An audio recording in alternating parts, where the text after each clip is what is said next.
Hadis yang ke-40 dari Kitabul Jami' dalam kitab Bulughul Maram.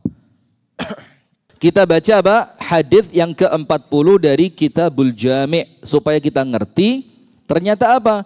Ada dosa-dosa yang mendatangkan kebaikan. Sebaliknya Bu, hati-hati betul untuk panjenengan yang sudah ngaji.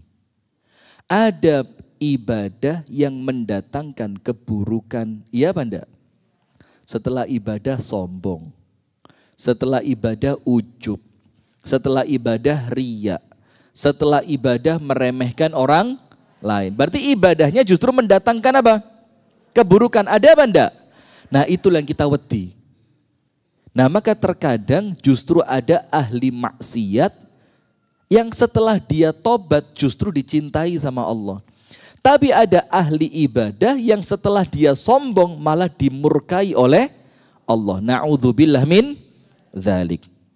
Wa an Anas bin Malik radhiyallahu anhu qala, dari sahabat Anas bin Malik. Semoga Allah Ta'ala meridainya.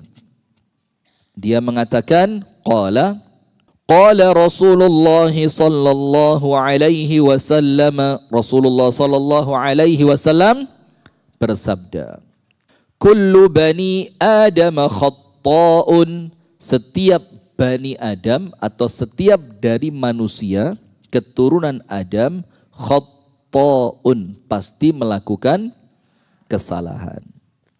Wa khairul khatta'ina at-tawwabun, dan sebaik-baiknya orang yang melakukan kesalahan yaitu mereka yang mau bertobat.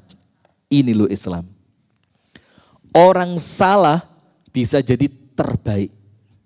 Itu loh Islam. Sebagaimana Amirul Mukminin Umar bin Al-Khattab yang awalnya begitu getol untuk apa? Memusuhi Nabi besar Muhammad sallallahu alaihi wasallam. Sekarang kuburannya di mana? Di sebelahnya Nabi. Coba. Sya'u am abau. Entah mereka senang atau mereka tidak senang. Orang-orang Syiah maksudnya ya. Yang penting sekarang kuburannya Umar di mana? Di sebelahnya Nabi.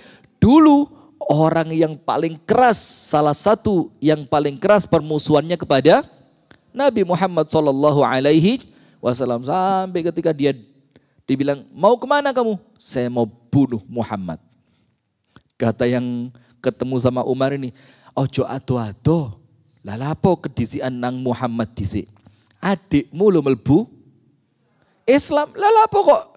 Kenapa jauh-jauh mau bunuh Nabi Muhammad? Urusan keluargamu dulu belum beres, adikmu masuk Islam. Panas Umar, merah mukanya. Datang ke rumah adiknya, pas adiknya sedang membaca apa? Surah Taha, ma anzalna alaikal Qur'ana litashqa illa tadhkirat. Sampai beberapa ayat, Umar masuk dobrak sama Umar. Umar pengen ambil Qur'annya, adiknya bilang, oh belum boleh. Karena ini la yamassuhu illal mutahharun, tidak boleh dipegang orang yang tidak suci, dan orang kafir itu apa? Najas, mereka itu najis, tidak boleh pegang. Kalau mau mandi dulu, diarahkan segala macam sampai dia masuk Islam. Dia baca terkesan hanya dengan beberapa ayat. Maka salah satu cirinya Umar itu apa? Apa salah satu cirinya Umar? Paling cepat tersentuh dengan Al-Quran. Itu ciri khasnya Umar. Paling cepat apa? Tersentuh dengan Al-Quran. Ada satu cerita, asistennya Umar namanya Aslam, bukan Abu Aslam, Aslam. Saya ketemu sama beliau kemarin di hotel di Saudi. Abu Aslamnya ketemu, lengkap sudah, lengkap. Sudah, ya anaknya loh, sopo masuk tonggone, ya aduh ibu-ibu ini. Lewang bapaknya namanya Ustadz Abu Aslam. Saya bilang sama Ustadz Abu Aslamnya ketemu, sama Aslamnya ketemu, anaknya loh, ya mesti lah masuk tonggone. Susah. Sudah? Kenapa? Saya mau ini namanya Aslam. Asistennya Umar. Salah satu, karena ada beberapa yang dampingi Umar. Termasuk siapa? Abu Ubaidah. Abu Ubaidah ini yang masuk di cerita dampingi Amirul Mukminina Umar ketika ketemu ibu-ibu masak batu. Oh ya, ya itu namanya Abu Ubaidah. Nah, kalau Aslam ini yang biasa bagian nganter Umar ke pasar, ke rumah, di acara-acara itu. Sudah, maka suatu hari Aslam ini ketemu sama Bilal. Terus tanya, ya Aslam, siflana Umaran idza ghadib. Aslam, kata Bilal, saya penasaran. Coba ceritain bagaimana keadaannya Amirul Mukminina Umar kalau sedang marah. Bayangin nggak marah aja, apa bahasanya ya? Yo sudah cukup menakutkan. Apalagi ketika marah. Apa kata Aslam? Wallahi ya Bilal, idza ghadib kana Umar idza ghadib la yusaf.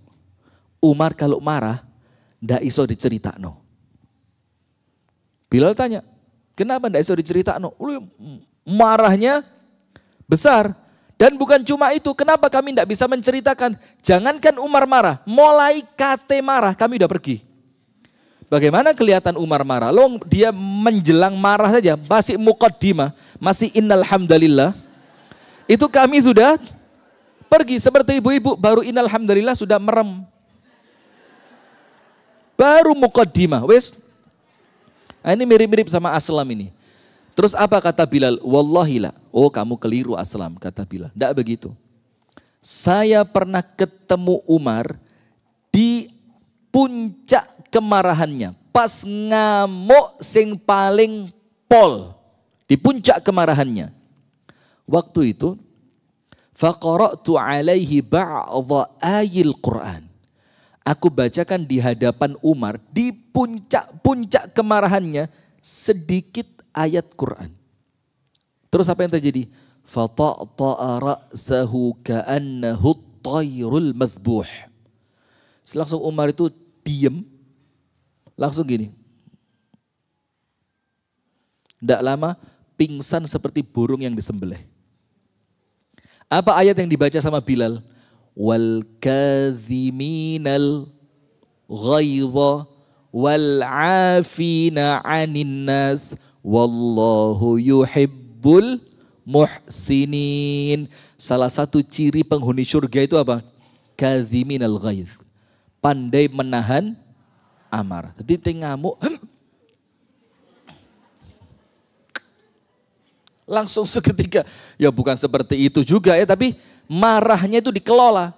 Bukan orang yang diperbudak oleh nafsunya, kepingin ngamuk, kepingin jerit.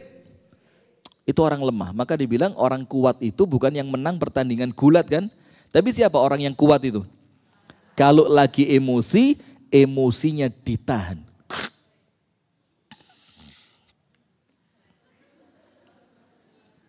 Maka dibilang kalau lagi marah, kamu berdiri, duduk saja. Supaya posisinya lebih tenang. Kalau duduk, berdiri, bolak-balik bu, la ilaha illallah. Kalau ini semakin rendah, jangan semakin naik. Kalau berdiri, duduk. Kalau duduk, berbaring. Dalam riwayat yang lain dikatakan marah itu dari setan, setan tercipta dari api, maka kalau kamu sedang marah, wudhu. Maksudnya apa? Padamkan kemarahan dari setan yang terbuat dari api dengan air wudhu. Dalam riwayat yang lain dikatakan, idza ghadhiba ahadukum falyaskut. Kalau salah seorang di antara kalian marah, ojo ngomong, diem. Karena banyak sekali orang ngomong ketika marah akhirnya menyesal. Iya benda. Dalam ucapan para ulama dibilang apa? Kalau kamu marah mendingan tinggalan. Mendingan apa? Tinggalan. Maka Rasulullah ketika marah dengan sebagian istrinya, itu sama Rasulullah ditinggal. Sama Rasulullah apa? Ditinggal. Nah maka ibu-ibu sekalian dirahmati oleh Allah, maka dikatakan kok bahas marah ya? Tadi kan ini kullu bani Adam khatta'un. Setiap manusia, Umar itu cirinya apa? Sangat gampang terpengaruh dengan ayat Al-Quran. Maka ketika di puncak-puncak marahnya, dengar Quran, langsung apa? Tunduk. Sami'na wa ata'na. Itu Sayyiduna Umar ibnul Khattab radhiyallahu ta'ala anhu. Nah itulah Islam, Bu. Dari orang yang bersalah, orang yang berdosa, orang yang melakukan kesalahan, tidak tertutup kesempatan kesalahan itu menjadikan dia orang terbaik. Nah sekarang tak cerita nih. Mau? Ada orang ibu-ibu, rumah tangganya rusak karena kesalahan masa lalu. Dulu waktu berumah tangga kurang sabar, kurang ibadah, kurang qanaah, sampai terakhir Allah takdirkan apa? Pisah. Sudah, setelah pisah, perempuan ini mulai rajin ngaji. Mulai dia memperbaiki diri. Dia ngerti, oh ternyata zaman dulu saya emosian. Ternyata zaman dulu saya orangnya kurang bersyukur. Saya tidak qanaah. Setelah dia dalam proses memperbaiki diri, semakin hari semakin baik, suwe.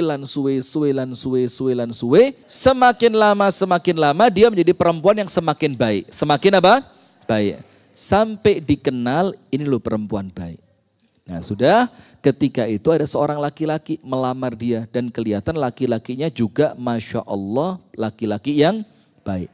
Setelah dia menikah, dia jadikan pengalaman perceraian sebelumnya sebagai pelajaran untuk rumah tangganya. Sekarang rumah tangganya baik, dia berbahagia dalam rumah tangga yang barunya. Kenapa? Karena keburukan masa lalu, kesalahan masa lalu menjadikan dia menjadi orang yang lebih baik. Dan itu Islam. Jadi Islam itu tidak melihat Anda siapa dulunya. Tapi Islam itu melihat sekarang Anda seperti apa. Betul apa enggak? Nah maka dalam Islam itu amalan kita yang dihitung awalnya, tengahnya atau akhirnya? Awal, tengah atau akhir? Akhir. Maka innamal a'malu bil khawatim. Amal itu yang Allah lihat terakhirnya. Kalau awalnya jelek, ternyata akhir-akhirnya tobat, sholat, ngaji, istighfar, kumpul sama orang baik. Sampai meninggal, ya baik sama Allah. Dicatatnya apa? Baik. Maka kita perlu hati-hati juga. Yang nampaknya sekarang baik, kudu ikhtiar kerja keras bagaimana kebaikannya istiqomah. Supaya apa? Kebaikan ini nanti yang mengantarkan kita sampai kematian yang husnul khatimah. Allahumma, yang keras, Allahumma. Sekarang kita baca, kullu bani Adam khatta'un wa khairul khatta'ina at-tawwabun. Setiap manusia pasti melakukan kesalahan. Dan orang yang terbaik setelah dia melakukan kesalahan adalah mereka yang mau bertobat. Berarti sifatnya manusia apa? Bersalah. Nah tapi ingat, sifat itu bukan sifat akhirannya manusia. Itu sifat awalannya manusia. Akhirannya apa? Supaya kesalahan tadi, dosa tadi, keburukan tadi bisa mendatangkan kebaikan. Sifat awalan penuh dosa harus ditutup dengan sifat akhiran senang bertobat. Maka ayatnya, innallaha yuhibbut tawwabin.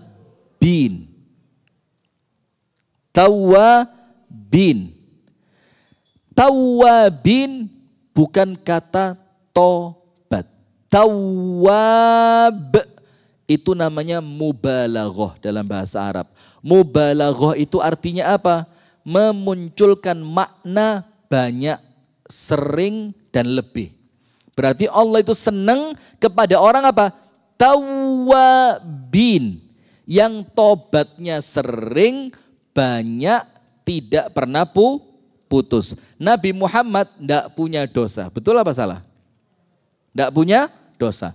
Tobatnya sehari berapa kali? Dalam satu riwayat 70 kali, dalam satu riwayat lebih dari 100 Kenapa? Karena Nabi Muhammad nyontoin sama kita. Karena orang istighfar itu levelnya 3. Ini pernah saya sampaikan. Nomor 1, istighfar karena dosa. Nomor 2, istighfar karena tidak sempurnanya ibadah. Nomor 3, istighfar bukan karena dosa, bukan karena tidak sempurnanya ibadah, tapi istighfarnya berbentuk peribadatan. Saya istighfar karena istighfar itu perintah Allah. Nomor 1, istighfar karena dosa kita. Iya Banda. Nomor 2, istighfar karena kurang sempurnanya ibadah. Contoh setelah sholat, zikir yang pertama apa? Padahal Anda barusan ngapain? Sholat. Kenapa habis sholat, habis ibadah kok istighfar? Karena kita kroso, sholatku tidak Nomor 3, istighfarnya Nabi Muhammad. Dosa tidak punya, ibadah pun sudah sempurna, kok tetap istighfar? Istighfarnya dalam rangka menjalankan perintah Allah dalam rangka ibadah. Nah yang ketiga ini panjenengan insya Allah. Dosa gak duwe, ibadah sempurna. Amin yang ngoco dulu bu. Ya gitu ya. Sudah, maka sifat awalannya bang? Berdosa. Tidak boleh berhenti. Kenapa? Ditutup dengan sifat akhiran. Sifat akhirannya apa? Supaya dosa tadi tidak mendatangkan keburukan, harus ditutup dengan sifat akhiran apa? Gemar bertobat. Waman lam yatub faulaika humudz zalimun. Anda buka surat Al-Hujurat pada ayat yang ke-11. Yang paling akhir. Jadi Al-Hujurat 11 itu panjang. Ya ayyuhalladzina amanu la yaskhar qaumun min qaumin asa ayyakunu khairan minhum wala nisa'un min nisa'in asa ayyakunna khairan minhun wala talmizu anfusakum wala tanabazu bil alqabi salismul fusuqu ba'dal iman wa man lam yatub fa ulaika humudz zalimun. Yang tidak mau tobat dia termasuk orang yang zalim. Pertanyaan, kenapa orang yang tidak mau tobat dibilang zalim? Karena dia tahu dosa yang dia lakukan bakal mencelakai dunia dan akhiratnya. Bagaimana dosa itu bisa mendatangkan keselamatan? Harus ditutupi dengan tobat. Berarti kalau setelah berdosa tidak mau tobat, dia zalim terhadap dirinya sendiri. Maka Allah firmankan dalam suratul Hujurat ayat keberapa? 11. Wa man lam yatub fa ulaika humudz zalimun. Maka ingat, sifat awalannya dosa harus diimbangi dengan sifat akhiran apa? Senang tobat. Innallaha yuhibbut tawwabin wa yuhibbul mutatahhirin. Jadi tobatnya bukan sekali. Ada sebagian cerita ditanya, Mas tobat yuk. Loh tobat? Sudah kok 5 tahun yang lalu. Jadi dianggapnya sama dia tobat itu kayak pilpres. Rutinitas 5 tahunan. Lah tobat itu apa? Wazifatul yaum. Tobat itu adalah kegiatan setiap hari, setiap waktu, di setiap tempat, di semua keadaan. Maka ucapan kita apa? Astaghfirullah wa atubu ilaih. Sebanyak-banyaknya. Kullu bani Adam khata'un wa khairul khata'ina at-tawwabun. Dan sebaik-baiknya orang yang salah adalah mereka yang mau tobat. Sekarang kita tulis nomor 1 faidah dari hadis ini. Kullu bani Adam khata'un wa khairul khata'ina at-tawwabun. Setiap manusia pasti berdosa, bersalah. Dan sebaik-baiknya mereka yang bersalah, bayangin sudah salah masih bisa baik. Syaratnya apa? Mereka yang mau tobat. Bukan cuma dosanya diampuni, sama Allah dicintai. Bayangin, sama Allah apa? Dicintai. Nomor 1, Al-hadithu dalilun ala annahu la yakhluwa minal khati'ati insanun. Ini dalil menunjukkan tidak seorang pun dari manusia yang terbebas dari dosa. Nomor satu, hadis ini merupakan dalil, ya pakai bahasa Anda aja, jangan saya dikte, bahwasannya tidak ada seorang manusia pun yang terlepas dari, ya benda. Coba di sini aja, ini angkat tangan sing gak duwe dosa blas. Saya nyontoh itu loh, saya bukan angkat tangan loh. Ayo, angkat tangan sing gak duwe dosa blas. Angkat tangan. Kalau enggak saya suruh angkat kaki loh ini. Sudah ya, enggak ada. Itu artinya kita sadar. Nah sekarang kalau sadar tidak ada seorang pun dari kita yang tidak berdosa, berarti kalau ngelihat orang lain berdosa, ojo nggumun. Nggumun itu bahasa mana? Jangan heran, maka Gus Mus itu bilang apa? Dadi menungso ojo ngumunan, ndelok wong sugih ngumun, ndelok wong sukses ngumun, ndelok wong maksiat ngumun, ndelok wong ganteng ayu Aduh, itulah dunia kata Gus Mus. Gak usah kagetan, gak usah gampang panik. Ya namanya dunia, ada kaya, ada miskin, ada sukses, ada gagal. Itu biasa di dunia. Maka kalau ngelihat orang lain berdosa, ya ojo, najis, neraka. Nggak pakai begitu. Kenapa? Hari ini dia, sebentar lagi Anda, boleh jadi saya. Jadi nggak usah kaget. Maka kalau ngelihat orang yang berdosa itu apa? Yang muncul perasaan iba. Iba itu apa? Ya Allah, beri taufik supaya dia lebih baik. Mudahkan dia untuk berubah. Berikan pintu tobatmu untuk dia. Mudahkanlah langkahnya untuk menjadi orang yang taat. Kita ceritani. Begini. Bu, ada orang ibadah itu kroso nikmat gak ono perjuangannya blas. Krungu adzan itu loh. Itu atine seneng. Ada yang seperti itu. Sehingga ketika dia dengar adzan, kemudian ke tempat wudhu itu hatinya bahagia. Sholat seneng. Maka untuk orang yang seperti ini Bu, itu sholat untuk dia tidak ada tantangan. Karena memang sholat untuk dia itu apa? Membahagiakan. Dan orang melakukan sesuatu yang dia suka, itu spesial atau biasa?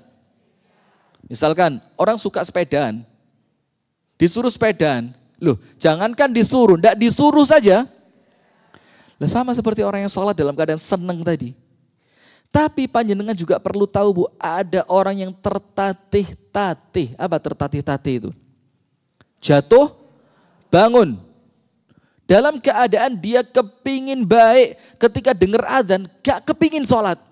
Tapi dia paksa dirinya. Nah, maka untuk panjenengan yang sholat itu sudah kesenangan, jangan menganggap remeh orang yang sholatnya itu, aduh, kok adzan mana yo? Terus ketika dia ke masjid males, denger komat ngadeke iku sik mepet tembok, sik ngencengno geger, seret.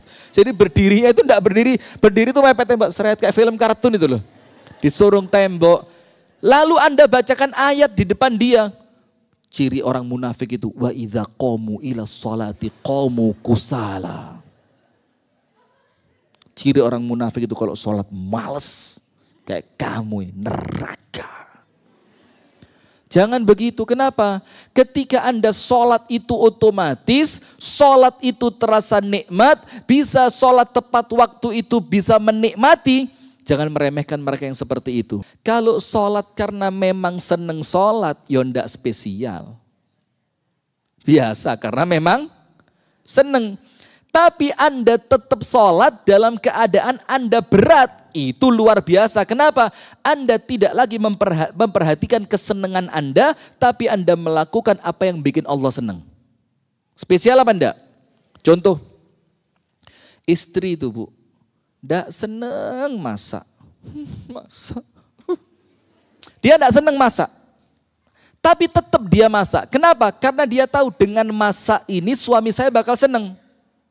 Anak-anak saya bakal mendapatkan masakan yang sehat. Minimal ganok mici nih, masih kasinen. Ya, akhirnya apa? Dia paksa masak. Maka itu lebih utama dibandingkan perempuan yang memang seneng masak. Kenapa? Kalau memang seneng masak, boleh jadi dia masak untuk kesenengannya dia.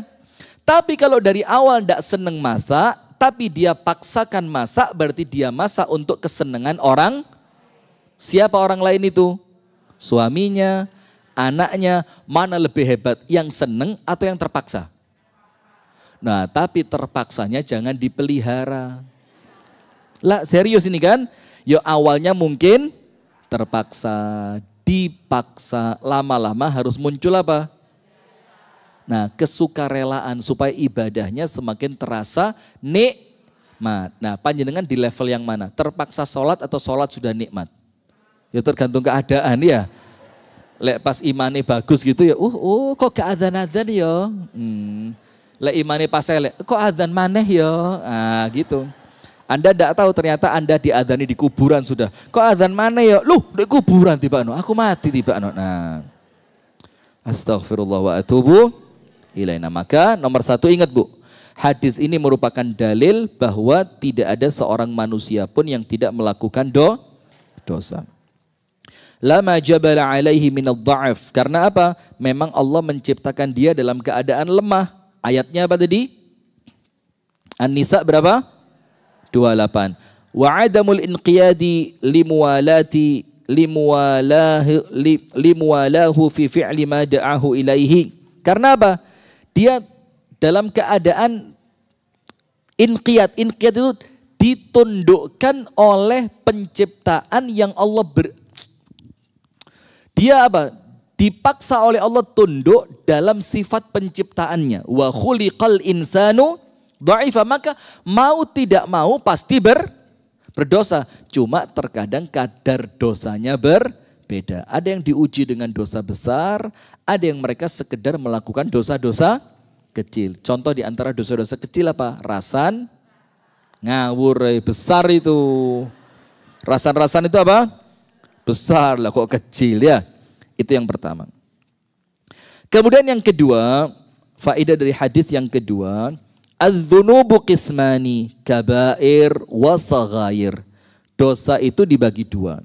Yang pertama dosa besar dan yang kedua dosa kecil. Yang dimaksudkan di dalam hadis ini adalah apa?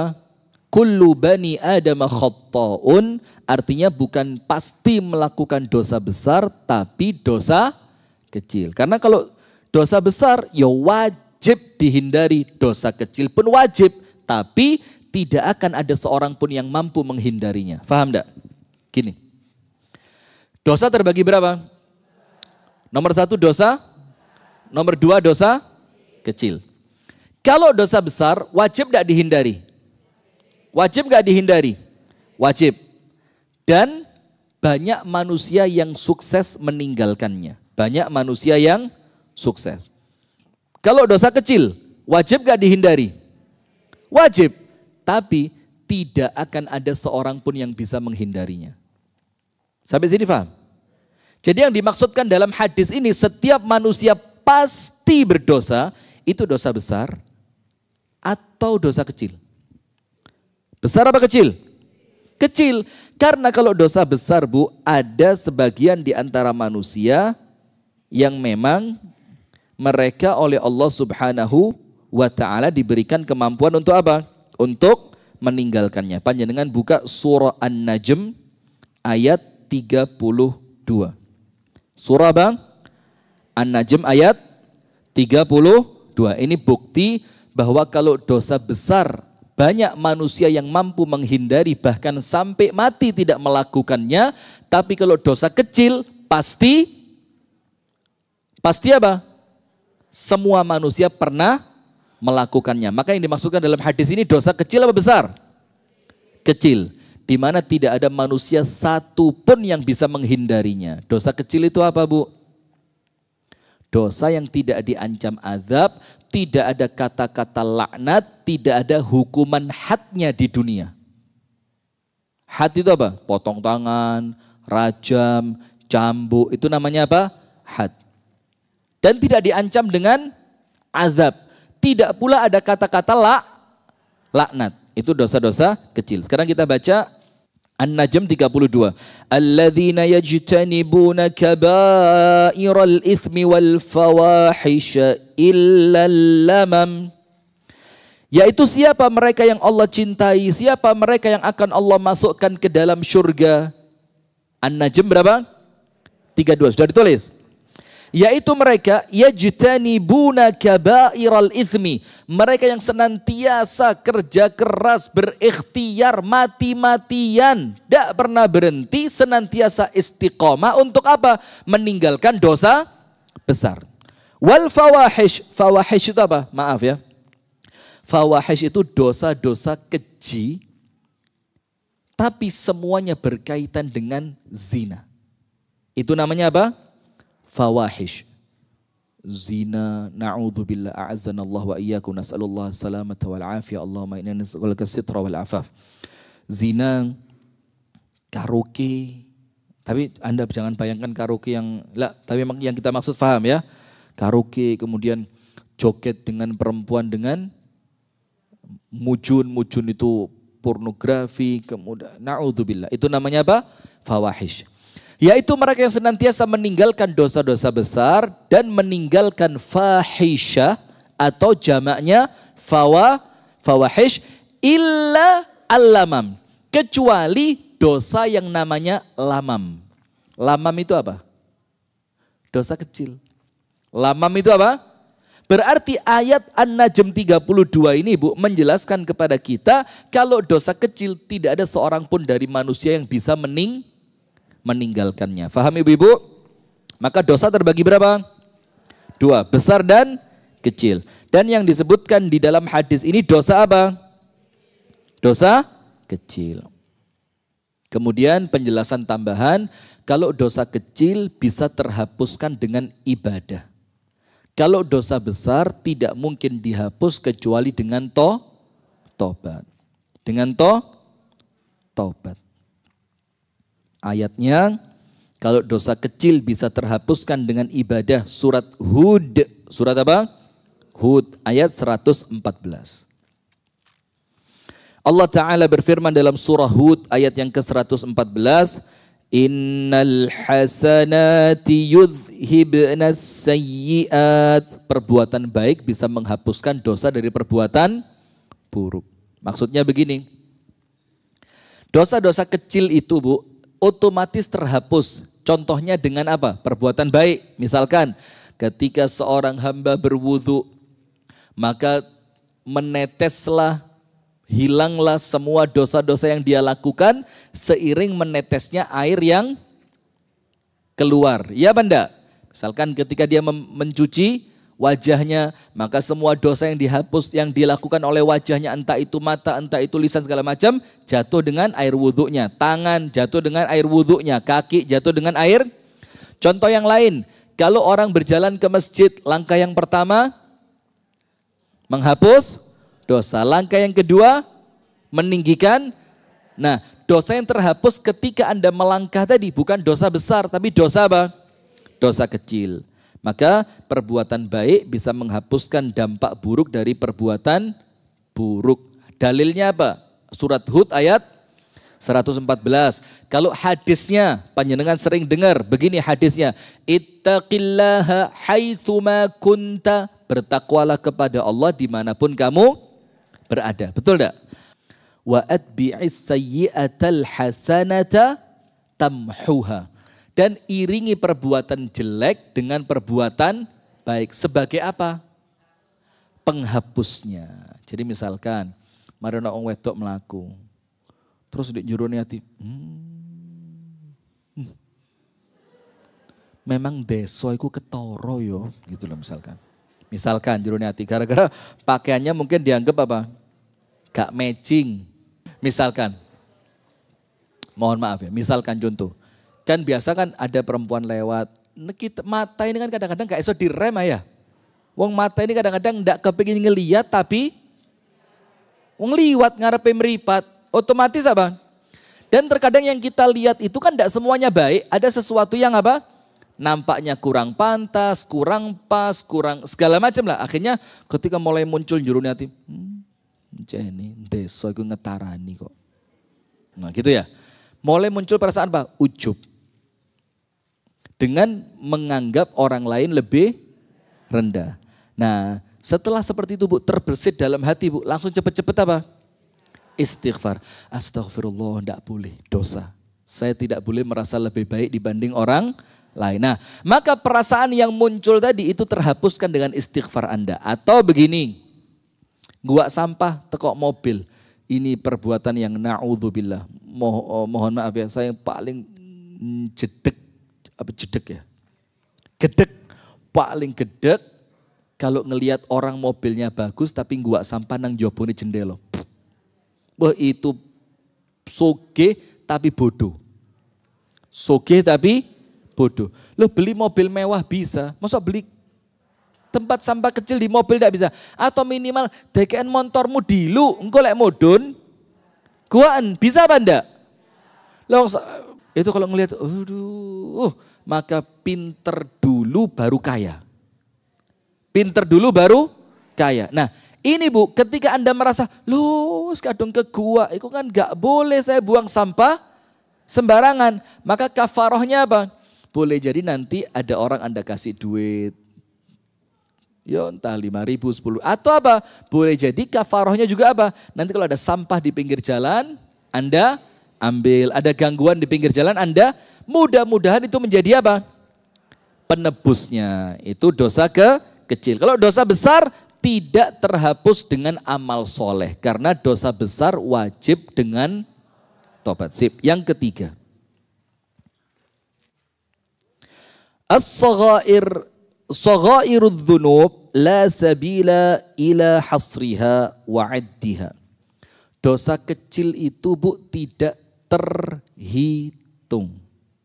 Dosa kecil tidak terhitung.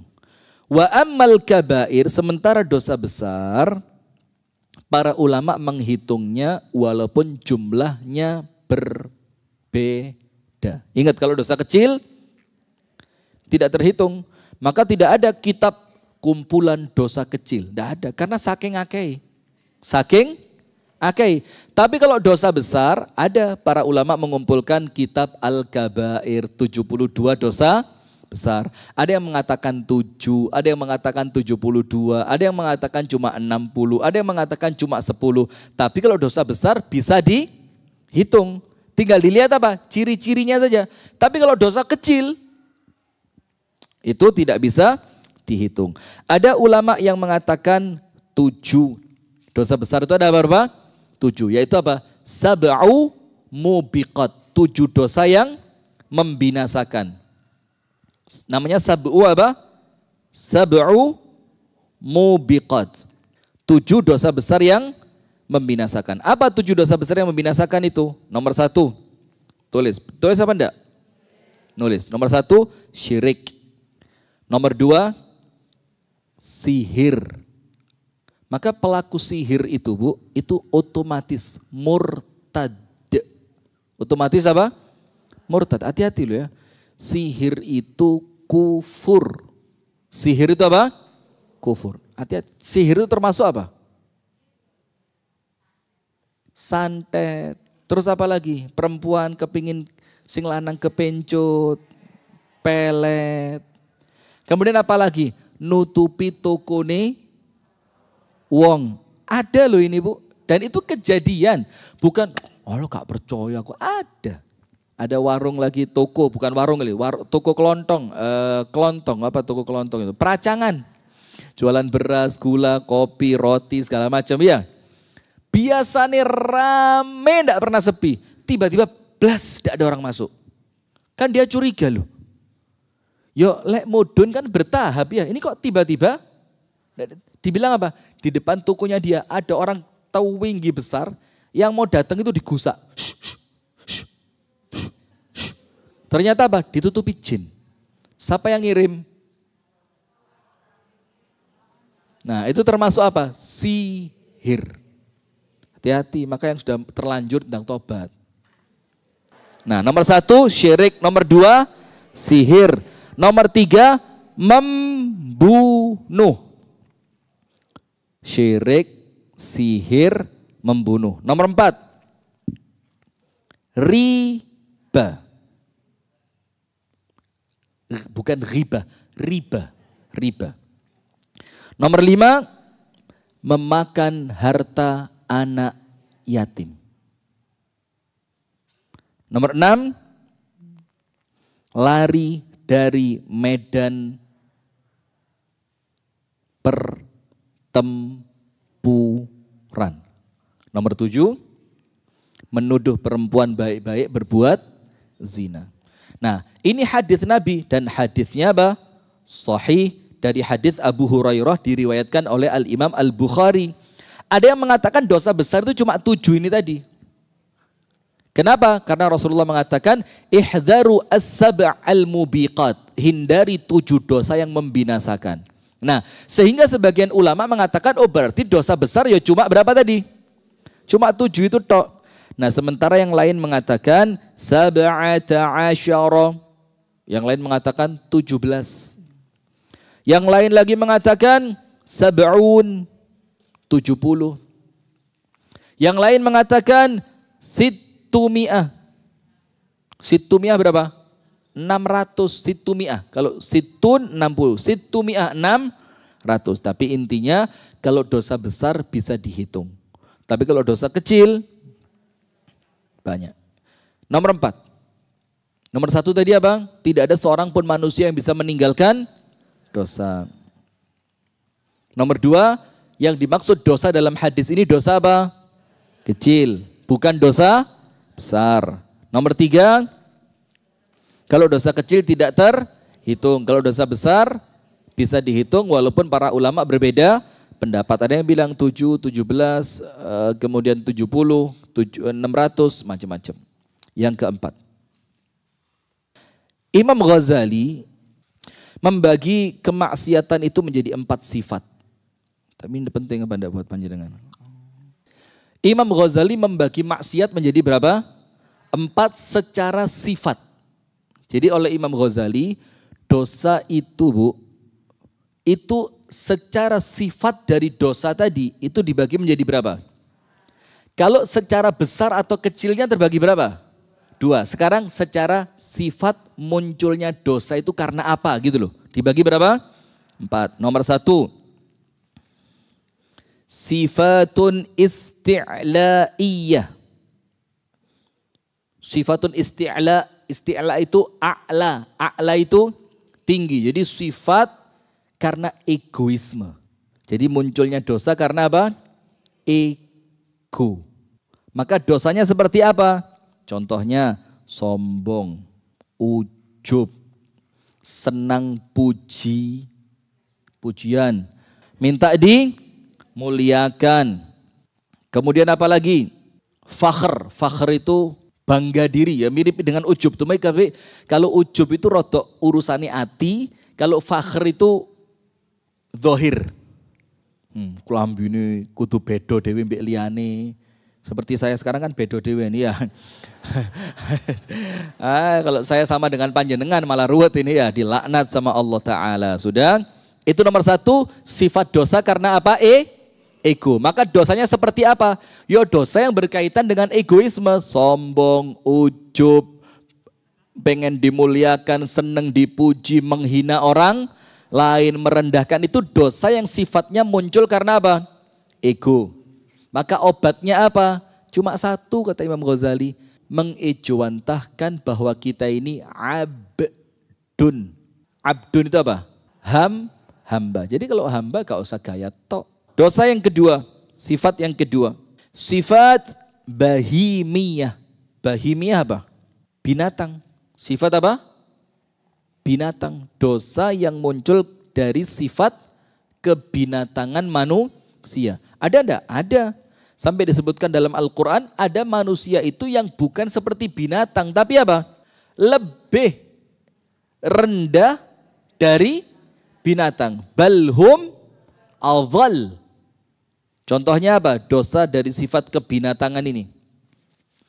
Rata-rata yang berkaitan dengan syahwat perut dan syahwat bawahnya perut. Apa bahasanya? Perut dan seksualitas. Termasuk apa? Zina, homo. Ya LGBT lah kalau sekarang ya. Terus apa? Rakus dengan makanan. Dan sekarang masuk di YouTube loh Bu. Makan yang orang Imam Ahmad itu mengatakan Bu, al-auratu auratani. Imam Ahmad itu ngomong yang perlu kita tutupi itu dua. Nomor satu, makan. Nomor dua, tidur. Itu kata Imam Ahmad, itu yang perlu ditutup untuk menjaga muru'ah. Muru'ah itu apa? Kewibawaan. Nah maka dosa yang bersifat bahimiyah. Bahimiyah itu sifat binatang itu dua. Berkaitan dengan perut dan kemaluan. Perut dan makan. Sekarang banyak di YouTube kan orang yang makannya itu. Wah.